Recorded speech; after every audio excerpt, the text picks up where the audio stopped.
अस्सलाम वालेकुम दोस्तों। पाकिस्तान और वेस्ट इंडीज के बीच टी20 सीरीज के इख्तिताम के बाद अब वनडे सीरीज का आगाज होना है। पाकिस्तान का प्लेइंग 11 क्या होना चाहिए, आपकी नजर में क्या होना चाहिए, वो आप कमेंट की सूरत में बता सकते हैं। मेरी नजर में क्या होना चाहिए वो मैं आपको बताऊंगा। और सबसे खास पॉइंट कि हम प्लेइंग 11 की तरफ जाएं तो उन दो क्रिकेटर्स का जिक्र जरूर होना चाहिए जो पहले पाकिस्तान वनडे टीम का हिस्सा थे। प्लेइंग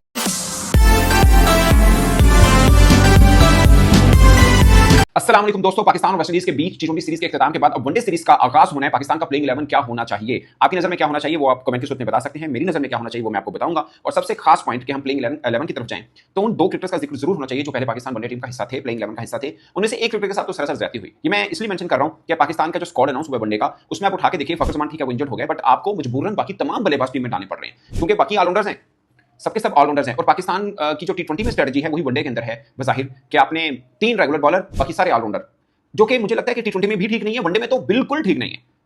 मतलब अगर आपके पास हार्दिक पांड्या या आपके पास जडेजा जैसा ऑलराउंडर है, इट वर्क्स। वो भी बाजू का 10 ओवर नहीं डालते, उनके बीच में दोनों की एक और ऑलराउंडर भी आ जाता है, वाशिंगटन सुंदर या जो भी आप किसी का नाम ले लें। ऐसा नहीं होता कि वो दोनों भी 10 ओवर डालते हो।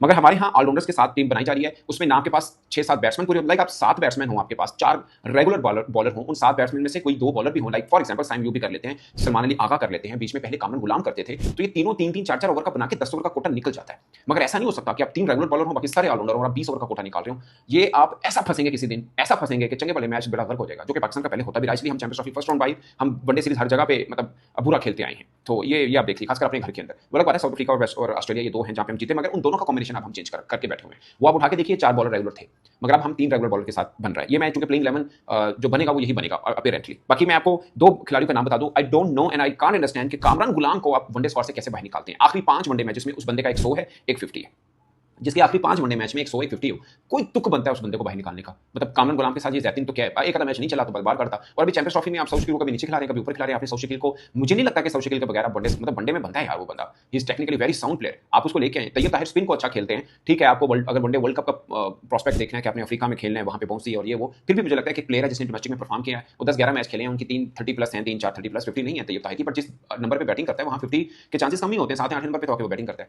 सो मुझे लगता है कि उन खिलाड़ियों को पूरा चांस दे लें। उसके बाद हसन नवाज की हम खूब तारीफ करते हैं यार कि पाकिस्तान के जितने नए लड़के हैं सबसे अच्छा हसन नवाज निकला। अगरचे शुरू में हम तनकीद भी करते रहे कि इनके इतने डोमेस्टिक मैचेस नहीं, आप क्यों जल्दी खिला दिया और बला, बट उस लड़के ने प्रूव किया और अपना बैटिंग नंबर छोड़ के भी प्रूव करके दिखाया। बट गलत क्या करते हैं हम लोग, हम फिर सारे फॉर्मेट में डाल देते हैं। ये सबसे बड़ी 2 लड़कों के साथ आप उनको बज़ाहिर बेहतर कर रहे हैं, बट मुझे लगता है ज्यादती होगी। एक हसन नवाज को वनडे में डालना, अभी इनको मतलब टी20 एशिया कप सर पे है, वर्ल्ड कप सर पे, उसके बाद आप जो मर्जी कर लें। ये होता क्या है, आपकी वनडे की परफॉर्मेंस भी आप गिनते हैं और फिर टी20 की मुतासिर होती है। पाकिस्तान में ये होता है, हाँ आपने स्क्वाड में रखना है तो कोई प्रॉब्लम नहीं, बट आपका स्क्वाड इस तरह से हसन नवाज खेलेगा ही खेलेगा, तो इस तरह मत करें आप। वो फिर लड़का दूसरे में भी हमारे यहाँ, जो कि हम तोलते हैं ना कि उसमें परफॉर्म नहीं किया, उनको भी कर दो, यही गलत करते हैं आप। सुफियान वकीम को जितना मैंने बोला उनके बारे में, शायद ही किसी ने बोला, बट मेरा मानना है कि अब उनको वनडे स्क्वाड में रख लेना ठीक है, बट वनडे में खिलाना गलत होगा क्योंकि वो इतनी जबरदस्त बॉलिंग कर रहा है टी20 के अंदर कि आप अगर वनडे में उसको कहीं रन हुए तो वो प्रॉब्लम करेगा उसका टी20 में। हमारे यहाँ चूंकि ऐसा होता है कि हम ये कर जाते हैं। अब मैं छोटी सी एग्जांपल, श्रेयस अय्यर इतना बड़ा प्लेयर है, बट टी20 में उनको नहीं डालते हैं या कम खिलाते हैं। शुभमन गिल यार वो दिखाते हैं मुझे आखिरी टी20 को अपने उनको कब खेलते हुए, मतलब बहुत कम उसको दे रहे हैं। वो उन्होंने अपने जो रखा होता है उसी के साथ वो चलते हैं। तो ये एक है, आपने हर जगह पे नहीं डाल देना होता, हर जगह पे नहीं डाल देना होता। एक चीज़ पे मुकम्मल ग्रिप हो जाए उसके बाद आप देख लें। आपने इरफान न्याज़ी के साथ यही किया था। ये पाकिस्तान का अलमिया है बहुत बड़ा, जो चंगा लगता है हर जगह उन्होंने रख देने हैं और वो फिर अपनी जगह पे भी नहीं रह पाता। ये अनफॉर्चुनेट है पाकिस्तान क्रिकेट का। मैं इसलिए तैयब ताहिर का जिक्र कर रहा हूँ, कामरान गुलाम का जिक्र कर रहा हूँ, तो सम एक्सटेंट सौ शकील का। ये प्लेयर होने चाहिए, ठीक है। फखर जमान होगा तो सौ शकील नहीं होगा, मैं समझता हूँ, बट नहीं है तो वो होना यार, क्यों नहीं है। आप चैंपियंस ट्रॉफी में उसको out of from nowhere डालते हैं, जब उसकी जरूरत है आप उसको डालते नहीं। मुझे लगता है सौ शकील वही कर सकते हैं जो असद शफीक हमारी वनडे टीम के साथ थे, मतलब रिलायबल बैटर के तौर पर। लंबी हिट नहीं लगाते मगर शुरू में इनिंग तो बिल्ड कर सकते हैं ना, तो वो है। हाँ मैं अंडरस्टैंड करता हूँ कि बाबर भी हैं, रिजवान भी हैं, सलमान आगा भी हैं, बट आप देखिए ना ऊपर आपके पास इसमें अगर फखर जमान भी हो, मैं 15 की बात कर रहा हूँ, मैं प्लेइंग 11 की बात नहीं कर रहा। कहीं पे कोई स्विच करना हो तो आप बैटर तो कम से कम ऐड करें ना, फखर जमान नहीं आप ऑलराउंडर ऐड करेंगे टीम के अंदर। तो ये दोस्तों ये भी एक खास पॉइंट है, इस पर कभी गौर करनी चाहिए सिलेक्शन कमेटी को कि आप क्या करते हैं। 2-4 सीरीज उसको खिला दी, 1-2 सीरीज उसको खिला दी, 1 तो उसको खिला दी। आप अपना न्यूजीलैंड वाला देखें, न्यूजीलैंड में तैयब ताहिर खेला, जहाँ पे अच्छी कंडीशन वहाँ पे भी उसको बेचारे को चांस होना यार, ठीक है। और कामरान गुलाम ने साउथ अफ्रीका में परफॉर्म किया, एक मैच में 50 किया, जिम्बाब्वे में 100 किया, उसके बाद कहाँ है वो। सौ शकील को आप चैंपियंस ट्रॉफी खिला रहे हैं, फिर कहाँ है आपके इरफान न्याज़ी थे, आज किसी टीम में नहीं है। वो शुक्र है उनको ये टीम का कप्तान बनाया है, वो एक अच्छा मटीरियल है, उसको ग्रूम कर देना चाहिए। मतलब मैं इरफान न्याज़ी, हसन नवाज दोनों पे मुझे बहुत, आई एम वेरी ऑप्टिमिस्टिक, मुझे बहुत है कि ये लंबी रेस के घोड़े हो सकते हैं। तो दोस्तों प्लेइंग 11 की बात करते हैं पाकिस्तान की।